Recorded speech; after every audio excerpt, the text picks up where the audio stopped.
Our story begins in 1948 in the city of Semarang, Indonesia. A wealthy landowner named Sujiman lived with his wife Sulastri.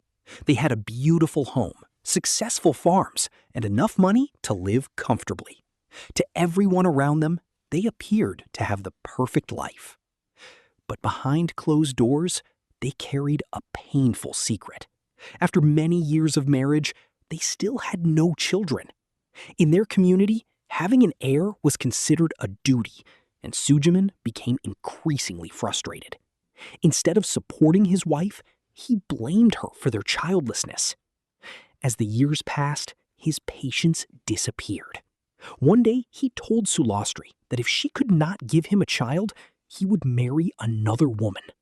His words crushed her spirit. Terrified of losing her husband and desperate to save her marriage, Sulastri decided to seek help from a place no one should ever go. Late one night, Sulastri secretly visited a mysterious shaman deep in the forest. The old woman listened carefully before revealing a terrifying solution. She said Sulastri could become pregnant, but only by making a pact with the devil. The agreement was simple but horrifying. She would give birth to twins.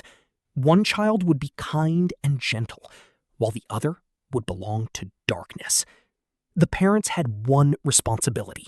They must love and care for both children equally until they reached 10 years old. If they rejected either child or harmed one of them before then, the devil would return to collect what was owed. Fearful but desperate, Sulastri accepted the deal. She believed having children was worth any price, never imagining how much suffering this decision would bring.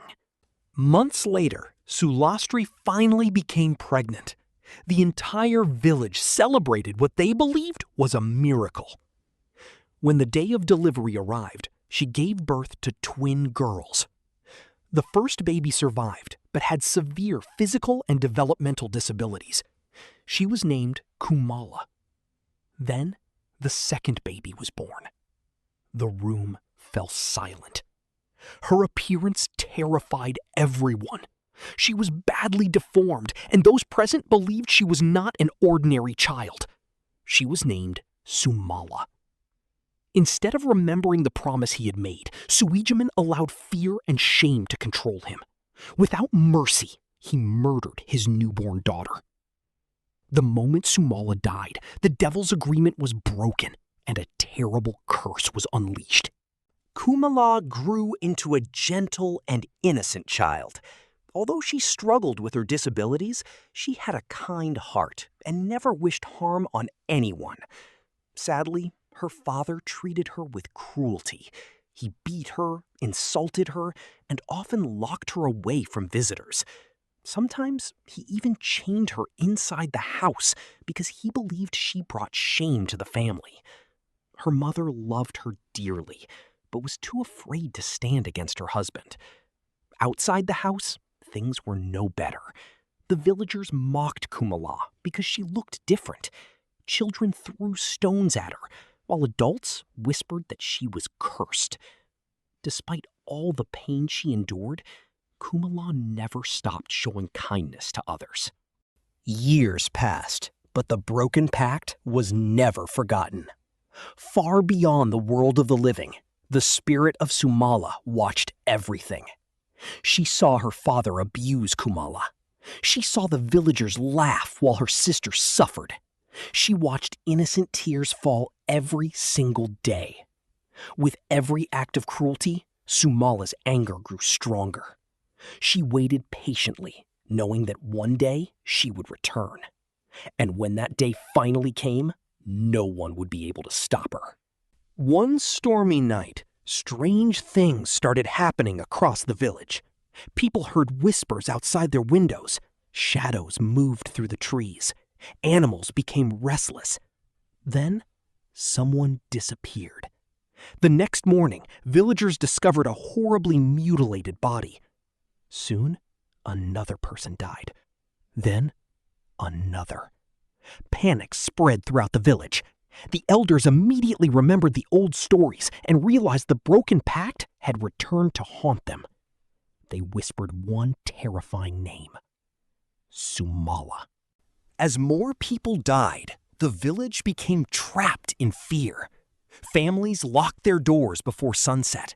No one dared leave their homes after dark. Parents warned their children never to answer strange voices outside. Those who ignored the warnings never returned. The once peaceful village became silent every night, as if everyone was holding their breath. Only one thing was certain: Sumala was hunted. One by one, everyone who had hurt Kumala became Sumala's victims. The cruel villagers, the bullies, those who mocked her disabilities, those who stood by and watched her suffer without helping. Each death was brutal and mysterious. People finally realized these were not random attacks. Someone was delivering justice for years of cruelty. Meanwhile, Kumala began experiencing terrifying visions. She heard voices no one else could hear. Sometimes she would lose control of her body completely. She slowly realized that she shared a supernatural connection with her dead twin sister. Although Sumala had died as a baby, the bond between the twins had never been broken. Now, that connection allowed Sumala's spirit to grow stronger with every passing night. Eventually, Sumala confronted the man responsible for everything: her father.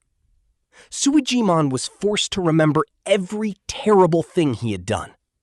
He had murdered his own child. He had abused Kumala for years.